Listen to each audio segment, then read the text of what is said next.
IPL-ൽ മുംബൈ ഇന്ത്യൻസിന്റെ കുന്തമുനയായ ജസ്പ്രീത് ബുംറ മടങ്ങിയെത്തുന്നു. അടുത്ത മത്സരത്തിൽ ബുംറ ഉണ്ടാകുമെന്നാണ് അടുത്ത വൃത്തങ്ങളിൽ നിന്നും വ്യക്തമാക്കുന്നത്. NCAൽ നിന്നും കളിക്കാനുള്ള ക്ലിയറൻസ് ബുംറയ്ക്ക് ലഭിച്ചു കഴിഞ്ഞു. അതേസമയം മുംബൈ ഇന്ത്യൻസ് അതീവ സമ്മർദ്ദത്തിലാണ്. ബുംറ കൂടെ വരുമെങ്കിൽ മാത്രമേ മുംബൈക്ക് അത്തരം സമ്മർദ്ദങ്ങൾ ഒഴിവാക്കാൻ സാധിക്കൂ. അതുകൊണ്ട് തന്നെ ബുംറയുടെ വരവ് മുംബൈ ഇന്ത്യൻസിന് അതിനിർണായകമാണ്. 2025 സീസൺ ആരംഭിക്കുന്നതിന് മുമ്പ് തന്നെ ബുംറയ്ക്ക് പരിക്ക് പറ്റിയിരുന്നു. ബോർഡർ ഗവാസ്കർ ട്രോഫിയിലിടയ്ക്കാണ് ബുംറയ്ക്ക് പരിക്ക് സംഭവിച്ചത്. അതിനുശേഷം മത്സരങ്ങളിലൊന്നും ബുംറ കളിച്ചിരുന്നില്ല. ചാമ്പ്യൻസ് ട്രോഫിയിൽ ബുംറ ഇല്ലാതെയാണ് ഇന്ത്യ കിരീടം നേടിയത്.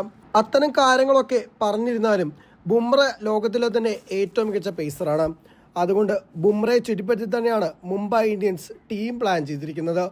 അതുകൊണ്ട് ബുംറ ഇല്ലാത്തത് ടീമിന് ഇരട്ടി സമ്മർദ്ദവുമാണ്. എത്രയും വേഗം ബുംറ തിരിച്ച് മടങ്ങി വരുമെന്ന് തന്നെയായിരുന്നു പ്രതീക്ഷ. ആദ്യത്തെ 4 മത്സരങ്ങളിൽ ബുംറയുടെ സേവനം മുംബൈ ഇന്ത്യൻസിന് ലഭ്യമായിരുന്നില്ല. 4 മത്സരങ്ങളിൽ നിന്ന് ഒരു വിജയം മാത്രമാണ് മുംബൈ നേടിയത്. അതുകൊണ്ട് തന്നെ മുംബൈയും ഇരട്ടി സമ്മർദ്ദത്തിലാണ്.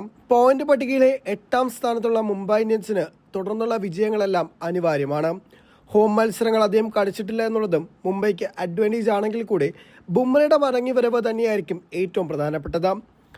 ബുംറ ഇല്ലാതെ തന്നെ ബോളിംഗ് തരക്കേടില്ലാത്ത പ്രകടനങ്ങൾ കാഴ്ചവെച്ചിരുന്നു. ദീപക് ചഹർ, ട്രെന്റ് ബോൾട്ട്, വിഘ്നേഷ് പുത്തൂർ, അശ്വിനി കുമാർ എന്നീ ബോളർമാർക്കൊപ്പം ക്യാപ്റ്റൻ ഹാർദിക് പാണ്ഡ്യയും കൂടെ ചേരുന്നതോടുകൂടി മുംബൈ ബോളിംഗ് ശക്തമാണ്.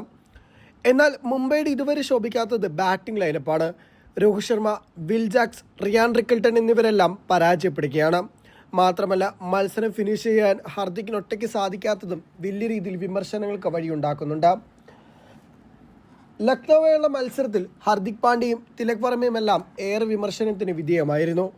എന്നാൽ അത്തരം കാര്യങ്ങളൊക്കെ സംഭവിക്കാതിരിക്കണമെങ്കിൽ ബുംറയെ പോലെയുള്ള ബോളറുടെ സേവനം മുംബൈക്ക് അനിവാര്യമാണ്.